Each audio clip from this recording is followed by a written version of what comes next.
عمران خان کے فینس کے لیے بری خبر، اسلام آباد میں پاکستان تحریک انصاف کے چیئرمین عمران خان کے خلاف ایک اور مقدمہ درج کر لیا گیا۔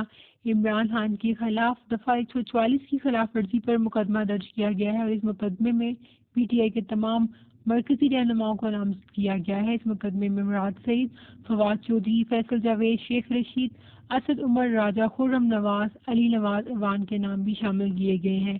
انتظامیہ کی جانب سے دارالحکومت میں دفعہ 144 کے نفاذ کے باوجود تحریک انصاف نے F9 پارک میں شہباز کے ریمانڈ کے خلاف ریلی نکالی، جس میں عمران خان اور ان تمام دیگر رہنماؤں نے خطاب کیا تھا۔ اس وجہ سے ان سب کے اوپر یہ مقدمہ درج کیا گیا ہے۔ عمران خان کے ساتھ ساتھ شہباز گل پر بھی ایک اور مقدمہ درج کر لیا گیا۔